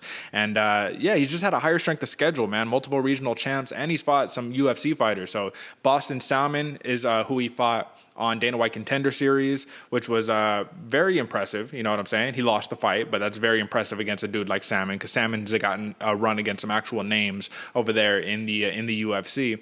And man, so there's that for that. Ultimately for Brady Hiestand, man, he's a former regional title challenger, so he's fought for a title, but he has lost that fight before from a vacant championship. 5-1 as an amateur, 12 total fights, man. So, I mean, I don't know. It's going to be really, really interesting to see how this fight goes, man, because I don't think there's going to be a loser either way. I think both of these dudes could belong in the UFC. However, if Turcios were to get the win, I think they would probably send Hiestand back to the Dana White Contender Series and you're 22 years old, you know what I'm saying? Give him a couple more years to develop and grow as a fighter, because Turcios is 28. Like, he's a grown man, you know what I'm saying? Do you think that plays into a factor, though, the age difference? Because truly, you don't finish developing, you know what I mean, until your mid-20s in terms of like your physicality and stuff like that. What do you think? Yeah, I think it matters, especially mentally. You know, when the door shuts and you're in deep water, really dragging it out. I think that's where Ricky Turcios really starts to shine, man. He's been in those matches before, and he's a wild man, bro. So you can't really ever count him out for that. Whereas we haven't seen Hiestand get into one of those matches yet, or at least on the show, I wasn't able to watch it because he did really, really well, and he's very calm and composed. But when that starts to go away and you're in the third round getting punched in the middle of the cage and everything you do isn't affecting the guy because he's still standing there screaming weird shit at you. That's when the mental aspect starts to play. And you said it correctly, man. Ricky Turcios brings that mental warfare to the table. And I don't know if Brady Hiestand is ready for it, although Brady is a lot more composed. So he's more the classical fighter you would want to coach everyone to be, you know, calm, thinking things through, able to make decisions on the fly and read your opponent instead of just swinging and banging for the fences. I do think the age thing comes into play. Although I definitely think they both, if Brady wins, I agree with you, Derek. If Brady wins, both of these dudes are getting a UFC contract. If Ricky wins, they might send Brady back to the Dana White Contender Series, but give him a year or two and he'll be right back for this one. Absolutely, man. Absolutely. So I just have to recite my favorite quote from Turcios on the show, where he's just staring into the camera when it's the tough interview type stuff. And he's like, this is the art of war. This is what we must do. There's a difference between I want to go and do this, I want to be a winner, versus no, I must. This is what I must do. This is the art of the war. This is the art of war. I am a martial artist. You know what I mean? Like, he approaches it differently. It's a lifestyle for him as opposed to a hobby or a practice. That's what puts it over the top for me. That's why I got Ricky Turcios, Hadouken, hitting the Hadouken at the end of the fight, because I think he gets the job done. But I do think it'll be very tough. Unanimous decision win for Ricky Turcios. Who do you have and why, AJ? Man, this one is gonna, like I said, gonna be an absolute dog fight. I just thought Brady Hiestand was a little more technical going forward, and if this doesn't turn into some crazy scrap where we're seeing it at the end of round 3 and it gets cut off early, I think Hiestand's gonna be the one winning this fight. I got Brady Hiestand with a KO. Round 2, we're going to put some work in. He might not be able to finish Ricky Turcios, but I do think he's going to be able to, and it's going to be a fun fight either way. Like I said, this one's going to be a dog fight going forward, man. Absolutely, and if he does get the KO win over Turcios, it'll be the second time Turcios has been knocked out in his career, and it'll be only his third loss, man. So it should be a banger, man. That is your bantamweight tough finale right there. And now we move on to another bantamweight tough, or not a bantamweight, but another tough finale in the middleweights right here, where Bryan Battle, the last pick on Team Volkanovski, if I remember correctly, if not the last, one of the last. You know, he wasn't very star-studded going into the tough show, right? And he's fighting Gilbert Urbina, and like I said, this should be Tresean Gore right here. Just about everybody thought Tresean Gore was probably going to win it all, but instead you get La Raza, Gilbert Urbina. He comes out with the hoodie on under his tough jersey with the sarape on it, man. I love it, you know, just straight up, he puts on, man. He puts on for his people, you know, for mi gente, he puts on. But I will have to say, Bryan Battle, is going to stand in his way for putting on for his people. Now, Bryan Battle is interesting, AJ, because of how long and lanky the man is, dude. He is 26 years old, 6'2", middleweight. What did we just talk about from Ahmad Murdoch, man? I was like, when do you see a man this big, this lanky, just doing his thing? Like, especially because Bryan Battle, you know, forgive me, but it's true. He's not the most in shape type individual when he's in the fight. You know what I mean? He's got a little bit of, you know, some extra, you know what I'm saying, stuff going on in the stomach region. You know what I'm saying, folks. Come on, the man could probably be a little more chiseled out, but nonetheless, he's winning fights, so it really does not matter because the man is a savage. I love the long hair going down. It gives me those Benson Henderson vibes. You know what I'm saying? But this is a dude with a 77-inch reach as well, man. So he's long, he's lanky, he's tall. He could kick you in your face, punch you, whatever the case may be. It does not matter. And Gilbert Urbina is much more of the I want to put the backpack on you. You know what I'm saying? I want to grab you, put you to the ground, grapple you up, submit you, all the good stuff. I will say, though, for Bryan Battle, man, this is one of those beautiful stories where I would love to see him win it all just because of the story in and of itself, man. Like, this is a dude who seems to be game, and it seems like he could give some real cats problems in the UFC with his frame. Now, let me ask you this, AJ, once again. I guess not once again, but I've been talking about the amateur records of a lot of these fighters, right? And I want to know how much that means to you, because before in old school MMA, your first couple fights, those were on your record. Those were actual fights in the UFC. Now you get to have an amateur record, and Bryan Battle had a very extensive amateur record. He had 10 total amateur fights. He went 8-2 in his amateur record, and with him being 5-1 in the UFC, that means that he has 16 total fights. So he has a lot more fights than people give him credit for. However, only 6 of them truly counted. Now, in those amateur bouts, 8-2, it's impressive, but how much does that mean to you? I mean, it really depends, because the worst thing now, or I guess the best thing now, is there's so many amateur regional scenes out there. You could be fighting some cans. Like, that's the, you know, it's not like it used to be back in the day where everybody is an absolute killer and not many people want to step in the ring. Now there's a lot of people that are down. So I do think the experience of the amateur fights matters, and I think it's very important to get in there and do your thing and make sure, you know, you got the cojones to keep stand against some dude and start swinging. But I don't know. I guess it would all come down to who those amateur fights were, at what level, and how the fights went. Because it does play into the fact, you know, it does play into the fight going forward, how well he did in all those other fights. But like I said, you could be fighting some cans for sure. So maybe not the highest emphasis on his, you know, amateur fights. But he still got him done. You still got to give credit to the fact that this man is willing to step in the ring and start fighting. So it does play a little bit of importance for me. What about for you, Derek? To me, it actually means a lot, believe it or not, just because it's the equivalent of going in there, experiencing what it feels like to be on the big stage. Even though it's the amateurs, it's still a big stage. You're in the middle of a locked cage, bro. Like, you get that experience in there and being able to say, like, okay, man, if I lose, like, I don't think it's as much pressure in the amateurs personally, you know what I mean? Because if you lose, it doesn't really count. It counts on your amateur record, but it doesn't really count. And it's a learning lesson, you know what I'm saying? So you go in there, you get the cage time, and that's what's important. They always say I don't remember who it was, man, but it was one of the fighters recently on a pay-per-view. This was within the last year, where they were just saying, like, I just want to spend as much time in the cage because I want it to feel like home. Like, I want to, like, sleep in the cage. I want it to feel like it's not a foreign place when I'm in there. This is at home. I'm comfortable and all that, man. So I think Bryan Battle is definitely benefiting from all of that experience just in the cage. However, none of that really matters, man, because the dude he's fighting in Gilbert Urbina, he has experience in both the LFA and Combate Global. Now, this was back when it was Combate Americas, but nonetheless, man, he's fought in multiple different promotions that are on a higher level, which is very important. Now, he lost to a very solid prospect in Sean Brady, the man we were just talking about, right? And I think that really counts, because that one fight right there is a higher strength of schedule than probably all the fights Bryan Battle has had, except one, AJ. Now, there's one fighter Bryan Battle has a victory over that I find to be super, super impressive. And his name is Impa Kasanganay. Did you know that? I didn't, man. I thought I saw it before, but I couldn't remember. It's not in his last 5 at least, so I did not know.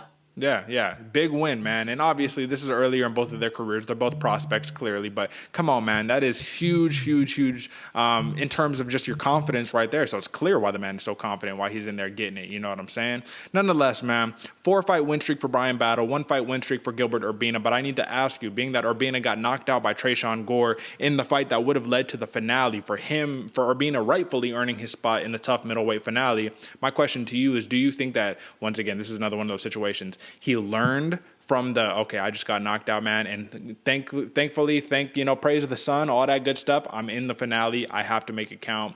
He had, I think, 2 brothers that were also in TUF who didn't make it all the way through. This is his time to really make it count. Do you think that happens, or do you think he falls to the mental woes of, I got knocked out, I don't belong to be here, and that's the mentality that he takes going into this fight? What do you think? No, I think he learns from it on this one, especially because Tresean Gore and Bryan Battle are not the same type of strikers. Tresean Gore, my favorite quote from him is he was being interviewed by, I think it was Team Ortega, and they were like, "What's your favorite kind of style?" He was, "Bro, I'm here to knock people out," and that's what he was doing. He's just dropping people left and right. And Tresean Gore carries those power in the hands, man. He has these beautiful shoulder rolls where he's coming and he's throwing heat for your head.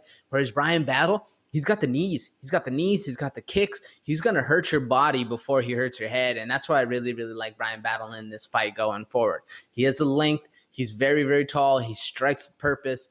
And he's very, you don't expect big guys to be that good at kickers like that, man. But he'll get you up in the clinch and start rocking some knees. And I'm pretty sure that's that was at least the start of the downfall for Petrovsky whenever he fought Battle, is he was just getting cracked with some knees. And every single fight that Bryan Battle has had in The Ultimate Fighter, he was cracking these dudes with his knees. So I definitely think Urbina going forward, and I love my favorite quote from Urbina. He gets done with his, it was a fight before he fought Tresean Gore. Excuse me, I don't know all the other fighters' names. Like I said, I was watching just the fights for the episodes. But Gilbert Urbina gets the win. He's like, this one's for the pinche hermanos Urbina. These are my homies. This is for the raza. Like, he's about it, and he has the drive and that passion to fight, man. It takes a lot to be able to stand in there and bang with some dudes, especially a dude who he's going to be kicking you in the stomach the whole time. So I'm excited for this Urbina fight, man. I definitely think he learned a lot from it, because when you got that pride and you got, the family behind you and you got people you're actually fighting for, it makes a big difference instead of just, I'm here for a contract, I'm here for a payday. You actually got the family back home you're actually scrapping for. It makes a big difference, man. What do you think? Well, you said it best. You kind of say this one all the time, but if you're a fighter, you need to know what your why is, right? And I think Urbina completely knows what his why is, and I think he gets one of those rare second chances to actually make, it's like, what do they say? You get a second first impression, right? I think that's what Gilbert Urbina is going to do in this matchup. However, Bryan Battle, you said it, man. He got the knees, he got the kicks, he's got the length, and he's got the volume, man. He throws, and he doesn't get tired. It doesn't seem like it, at least. You know what I'm saying? So it'll be interesting. I think Urbina has the grappling edge. Battle has the clear striking edge. However, Battle has more career submission victories than Urbina does on his record, even though they've only, got combined like 12 pro fights. You know what I'm saying? Nonetheless, going to be a really, really good fight. Obviously, the people know Tresean Gore is probably the winner. If he fought either one of these guys, he probably would beat them, in my opinion, because that dude is ready for the UFC. However, that's not what we're talking about. Give me your pick and why, AJ. Yeah, I agree with that last sentiment, Derek. But personally, I think this one's going to be a fun fight regardless. Urbina's no slouch, and he's there, man. He's down to scrap. But I'm personally going Bryan Battle, KO, round 2. I think he's going to put those knees to work, and I don't think he's going to be taken down, man. If Petrovsky wasn't able to take Bryan Battle down and hold him down, I don't think Urbina's going to do it either. So I'm going Bryan Battle, KO, round 2. Who you got, Derek, and why? So I wanted to go Battle on this one, man. But like I said, I just think that for Urbina, the La Raza, you know what I'm saying? That fighting for that purpose and that spirit, I think that's going to kind of fire the man up a little bit. And I think that he's going to be able to take Battle down, but not in a conventional way. Not in a very clear, like Petrovsky, he's just like, I'm just going to shoot the double and take you down. Like, you know what I mean? Urbina's a little more sneaky, where he'll mix it up with the strikes and then just try to take your back and then, jump on you or something like that, or jump the guillotine or whatever, whatever it is. I think it's going to be a little more sneaky. I think he's going to have to get past that 3-inch reach disadvantage. And also he's 5'9", where Brian Battle is 6'2". So that height disadvantage, having a lower center of gravity for Gilbert Urbina might work out better for him if he's trying to advance the grappling. But it should be a fun one either way. I'm taking a risk with this one, and I'm going for Gilbert Urbina, but I'm going unanimous decision victory right here. I think it's going to be really tough to finish Brian Battle. And I love the name, dude, Battle. It would have been perfect for Tresean Gore because it would have been Battle versus Gore. Like, come on, there's no better naming than that. But nonetheless, man. All right, that's the co-main, folks. And for the main event, we here, man. Come on. Like we said, we've been hyping up the man, the ninja, number 10 ranked Giga Chikadze. However, this is a tough one, AJ, because number 9 ranked Edson Barboza is the -115 favorite and -105 comeback for Giga Chikadze, man. These are two of my favorite fighters in this division, so it's always going to be tough to look at this unbiased. However, I am just a fan of just the matchup in general, because this is like even a casual fan, a hardcore fan. It pleases everybody, man. This is some of the highest level striking you're going to see, and I need to ask you straight off the bat, AJ, do you think Giga Chikadze? Obviously, we've been singing the man's praises for quite some time now, but do you think that there's potentially a little bit of overhyping that is coming with him, especially because he just landed the Giga kick on Cub Swanson and got him out of there? Because Edson Barboza, like, this is kind of like Jose Aldo versus Pedro Munoz, where I'm just like, you know who you're fighting, dog? Like, I get it, Munoz, you're a beast, but this is Jose Aldo. This is how I feel about Barboza versus Chikadze. What do you think? A little bit. I agree with you a little bit on that one. I definitely think the media has done its job on this one, man. Everybody, including us, from all the other MMA sources out there, they have been hyping up Giga for quite a while now, man. And don't get me wrong, Giga's been putting the work in. He absolutely deserves it. But Edson Barboza is a hell of a challenge on this one. I kind of wish Giga would have taken the Sugar Show approach on this one and fought someone else real quick before he started building up to these absolute killers. Cause, man, Edson Barboza, this dude, like, you want to talk about somebody who we all thought kind of fell off this scene and was kind of on that downhill decline, but then came back and just started starching people. Maybe not starching people, getting the actual finish on them, but hurting these dudes in the cage. And really, I mean, the Shane Burgos fight where Edson Barboza is just bleeding from the leg but still throwing kicks left and right, that spoke all you needed to hear about how mentally in the game Edson Barboza is. I definitely this one's going to be a lot of fun. My question to you, Derek, would you rather take Edson Barboza's switch kick to the dome or a Giga kick to the liver? Both of them are absolutely dangerous. Which one would you rather take? I think I'm going to take the Barboza kick to the dome. And the reason why is because that one at least detach you from your consciousness. With Chikadze, you got to feel that liver shot all the way down. Your body just goes into paralysis, and you know what I'm saying? You feeling it the whole time. I would not want to get hit by either one of these men, which is what makes this fight so exciting, because both of them, they throw at a high clip. Both of them are almost the same. 3.5 significant strikes for Chikadze, about 4 for Barboza. And what's crazy, they both throw at a 44% clip. You know what I'm saying? With a striking defense at almost the same, 59% for Barboza, 60% for Chikadze, man, which is crazy to me. Don't worry about the takedowns in this one, folks. And then lastly, takedown defense, 78% for Barboza, 68% for Giga Chikadze. They're almost identical in these statistics. However, there's one big difference that I'm going to see here, AJ, and it's hard not to notice it. Edson Barboza is chiseled like a Greek god, you know what I'm saying? The man is stacked. Giga Chikadze has a very, how would you say, it's just like you wouldn't really tell how great he is by looking at his body. I don't know what the correct word. Unassuming. There you go, unassuming, man. Like, you look at the man, you're like, who is this guy? Tall, 6 foot, lanky dude? No, man. This dude's got real power, real pop, real kickboxing, and that's what I wanted to ask you, man. Do you think that the physicality once again is going to play into factor here? Because if Edson Barboza decides, I want to make things close a little bit, I want to clinch it up, I have a feeling he'd be able to just outpower Chikadze. I mean, Jamal Emmers, he's very ripped, but he's not the biggest dude, was able to just pick up Chikadze and put him on his back, no problem. What do you think? Yeah, I think Barboza has the power advantage going forward in this one. And what scares me most, or what should be scary most about Edson Barboza, is his hands are getting better. Okay. We always knew him as a kicker. We always knew him, this dude's, he's in it for the war. But his hands are getting crisp, and his striking is getting next level, and he's really able to slow the game down and see things coming forward. So he's a very dangerous opponent, well-rounded. And yeah, I mean, I think that unassumingness that Giga has could be a good thing or a bad thing. I mean, you could either think like, bro, this dude, he's lanky, he's not in it, but he does have that wiry strength and the technique to match it. So I definitely think that Barboza, like I said, he has the power advantage going forward. He also might have like the technique advantage, but Giga has this like crazy way of putting his fight together. If Giga's fighting his fight, things are going very, very well for him.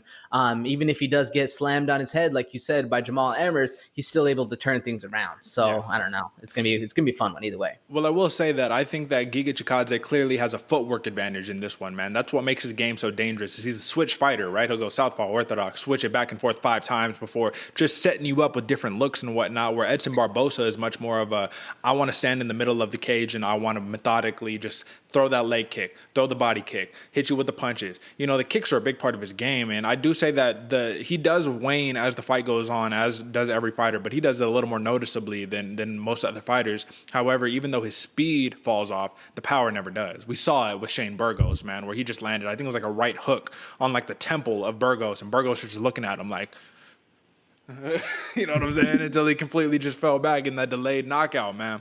So I think that this is going to be obviously a fun fight, man. But my thing is that, like, the thing that worries me is because of the skill of Giga Chikadze. Will he be able to set traps and play games with Barboza and set him up for that liver kick? Or do you think Barboza, like, the experience is a large factor here, man? Barboza has 31 career fights, 16-9 in the UFC against a killer's row of opposition in both the featherweight and the did he move down from lightweight to featherweight, or did he go from bantamweight to featherweight? I'm not sure. I think. So he went from 155 to 145 because he was fighting like Justin Gaethje and Paul Felder. Okay, so he went from 155 to 145, right? So, like, with all of that being said, man, the level of fighters that this man has fought is ridiculous as opposed to Giga Chikadze has more or less had. I mean, besides a couple of names, a couple of, like, those are some fighters, but it's not the same level. There's just levels to this thing, man. So Edson Barboza, now he's 2-1 at featherweight. He's a Taekwondo black belt, BJJ brown belt, all that good stuff. But Giga Chikadze, I need to know this answer from you. Do you think, because he made the statement, he made it very confidently and definitively, and I almost believe him in a way. He says that there's MMA striking, like Edson Barboza is really good at, and then there's striking. And I honestly, this is what he said. He was like, I honestly don't see any place this fight can go where I don't win.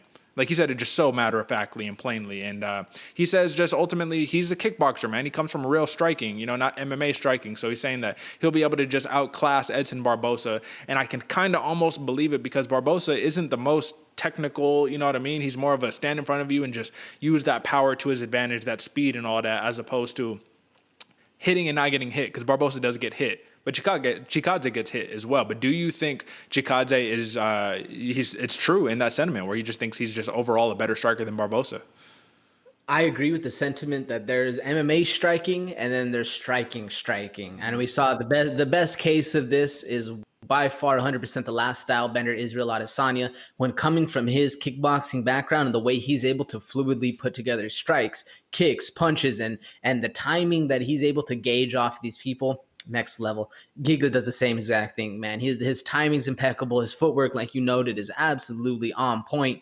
And the way he's able to put these combos together really is what sets up the trap. It's not a normal trap that he's setting up where he's feigning you in and then hitting you with that leg kick, man. He's throwing a bunch of different stuff at you that then ends up kicking you in the stomach and you didn't see it at all come.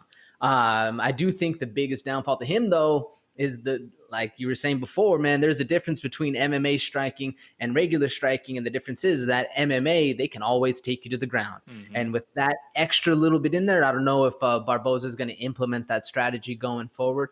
But that little bit of thought in your back of the head that I can always get picked up and slammed on my head has to go into play. And again, we saw it happen to the style bender where Jan Blachowicz was able just to hold him down and put it to him like that.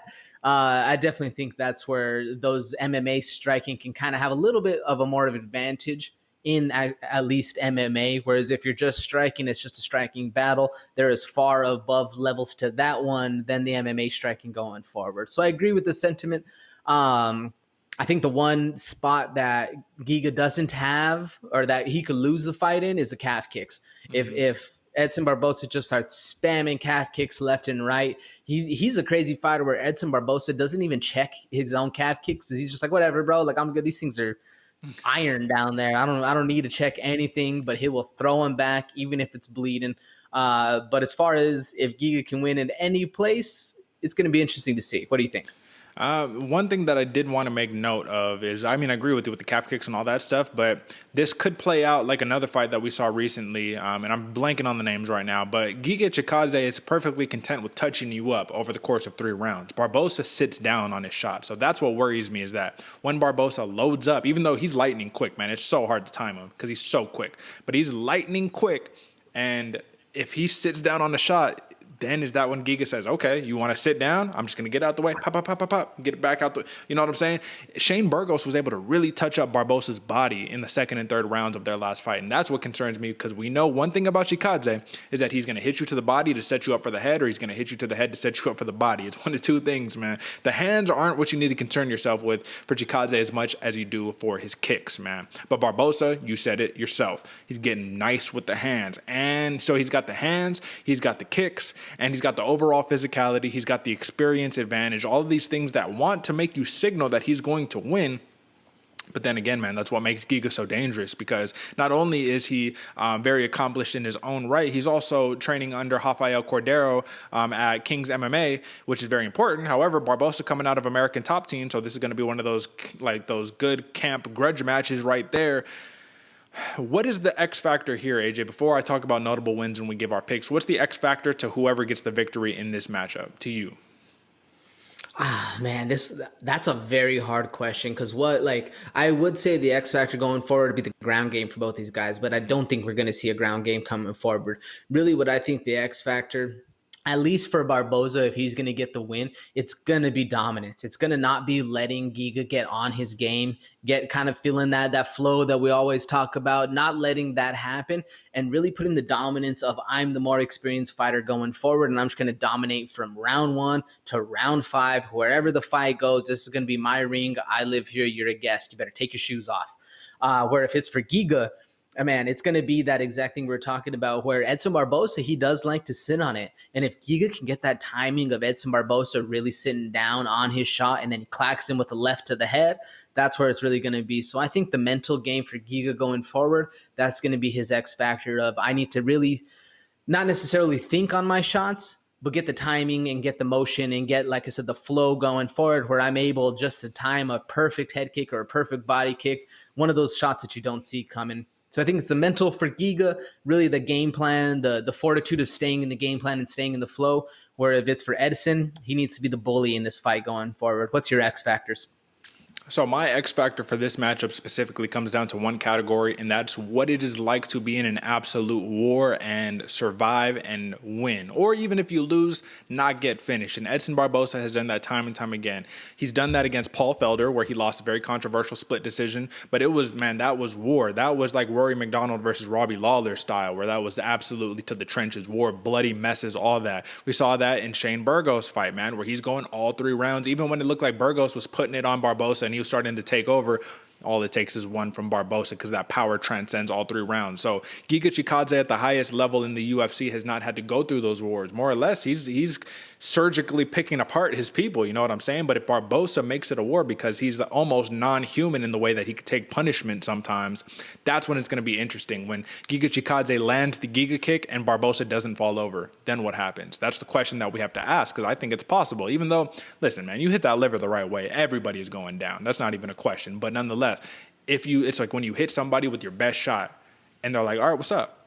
That's it? That's all you got? Then you start to think, like, what do I got to do to get this guy out of there, man? So Barboza, his experience, I think that's going to be the X factor in this matchup. And it's a different kind of experience because Giga is very experienced in his own right. But this is just a different level of experience against the highest opposition in the world in mixed martial arts. So lastly, let me talk notable wins, and then we'll give our picks, and then we'll move on to the fight of the night. So for Giga, we got Brandon Davis, who is actually people sleep on him, man. That is a big win. He has a split decision win over Brandon Davis, though, right? He has a unanimous decision win against Omar Morales, who is also legit, man. That's a big win. And then that TK over Cub Swanson, which is, Giga kick got him out of there. But come on, Edson Barboza. We got a knockout win over Dan Hooker, knockout win over Benny Dariush. Come on, bro. What are we talking about there? Unanimous decision win over Paul Felder in their first fight, and unanimous decision win over Bobby King green. Come on, bro. It's hard to get those dudes out of there like that, man. And for Barboza to do it, it just goes to show, especially because all of those fights were at 155 pounds. So now you're going to 145 and you're saying, all right, I could put a little extra on these people, you know? So it's going to be fun, man. And I think fireworks are almost guaranteed. Nothing is guaranteed in MMA, but I think fireworks are absolutely guaranteed. In this one, now give me your pick and why, AJ. Man, yeah, this one is a hard fight going forward. Like I said, I kind of wish Giga would have taken a little bit easier of opponent. I know there's not an easy opponent in the UFC, but Edson Barboza is an absolute killer in the ring and only getting better. And it's crazy. He's like Jose Aldo, one of those fighters that the older they get, they starting to cut down to smaller weight classes and they get better.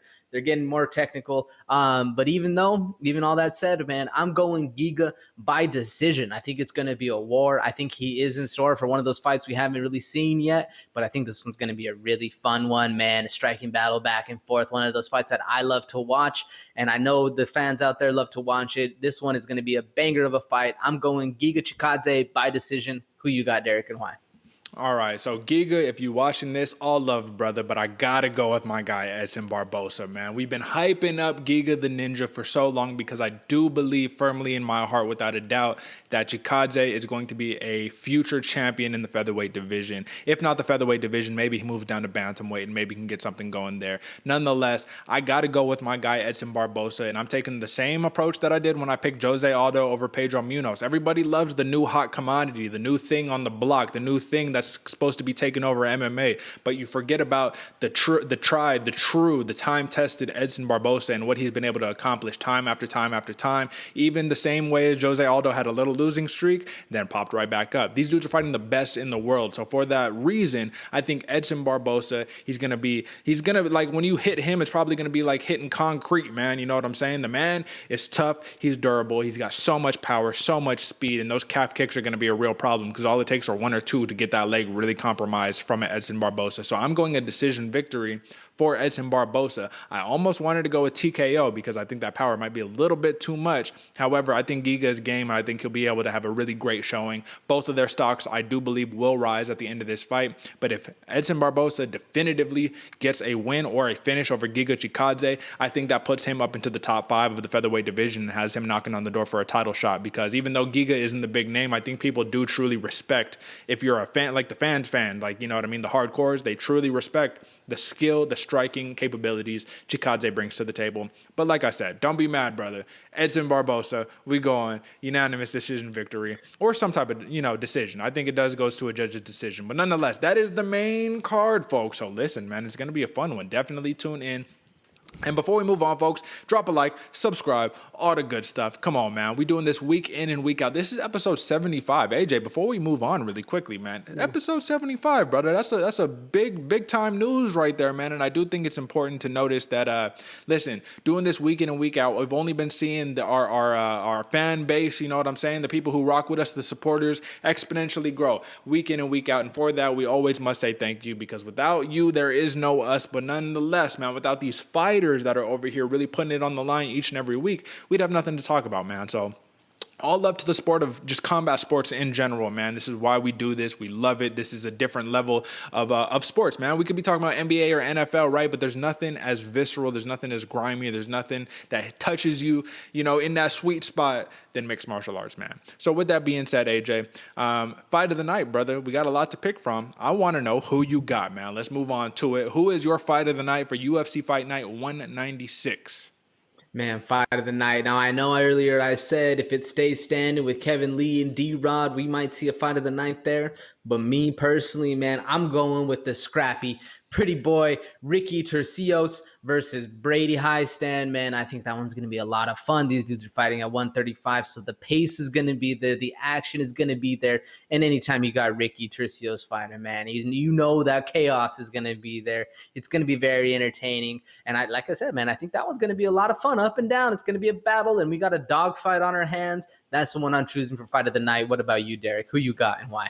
So for my fight of the night, AJ, I have two. I'm only going to say one. I'm going to throw one at the end just because I think people need to tune in for it regardless. But I'm going Dustin Jacoby versus the Dentist, Darren Stewart, man, come on. Dustin Jacoby, he's a former kickboxer in his own right, I believe, coming out of Glory kickboxing, man. And listen, man, this just has fireworks written all over it because I don't think we're going to get an Eric Anders versus Darren Stewart where they're going to be wrestling it up. Dustin Jacoby, he comes for people's heads. He has the good boxing, man. Both of these dudes got ridiculous power. And I believe this fight is taking place at a light heavyweight. So Darren Stewart is probably finalizing his move. No longer a middleweight, now a light heavyweight. Extra power, extra pop. Might finish early, but I do think we have, if it does go the distance, we have a fight of the night. But the next one that I have here, just because you must watch it, and if you don't think, just because the man has lost like 6 in a row, trust me, he puts on a good fight every time. Sam Alvey versus Wellington Turman, man. Turman, he got brutalized by Bruno Silva in his last fight, a fight that he was winning until he wasn't. But Sam Alvey, man, one thing that we know is the man could take punishment, he could take damage, and you have to really knock his lights out to get him out of there, man. So that's why I have Fight of the Night written all over for that. But like I said, folks, a lot of really good fights, man. And listen, man, that's all I need to say about that one. So AJ, man, it looks like that's just about it for this week's episode, big dog. But you know, we got to let them know that this episode is brought to you by The Bookie, your sharp sports betting friend that sends you an email each day full of free picks, tips, tools, and strategies you need to know for the day's games. I'm sure, AJ, after this episode is done, we about to go hit up our little betting sites, you know what I'm saying? But first, we're going to log on to our email so we can read our newsletter, make sure that we got the head-to-head pick'ems going on right, that we got all of these stats that we can then fine-tune into a nice algorithm to plug in and make some green, man, because that's what we do here. Let me just ask you really quickly, AJ, after tuning into The Bookie, after we found out about this incredible newsletter right here, man, how is just your little bit of knowledge of the MLBs of the world and things of that nature just kind of exponentially boosted up for you, man? Talk to me. Well, so going through with The Bookie, man, I've always been a big fan of the MLB because I like watching the battle between the pitcher and the batters. Actually seeing that, and I know a lot of people can think MLB is a boring sport, but when you're in the nitty gritty and watching that stuff go down, that's where the fun starts to happen. And The Bookie does exactly that, man.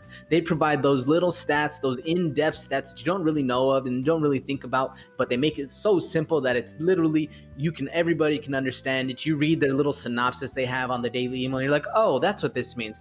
I've been wondering for a long time what an over-runner is or what, the money line is and all that stuff. They have everything written down, and I love seeing it, especially like you said, you get that daily email, man. I love seeing the fact that they actually put in the in-depth stuff that we need to know, because I thought we did a lot of work over here, grinding down film study and all that stuff. But go read The Bookie, go check out the website. They got a ton of really good information, and like they say, man, and none of it goes over your head. You're able to get it in, and my money line has been getting real nice because of The Bookie going forward. So I hope it does the same thing to y'all out there, and the same thing to you, Derek.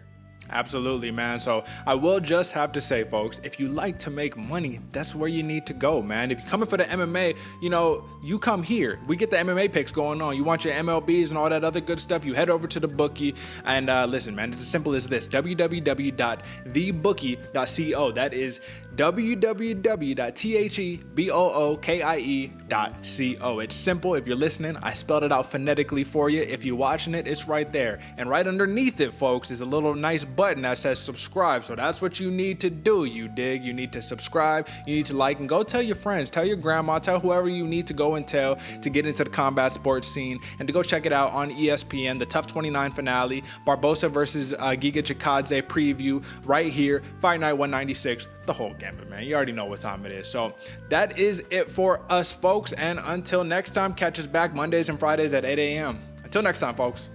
Peace.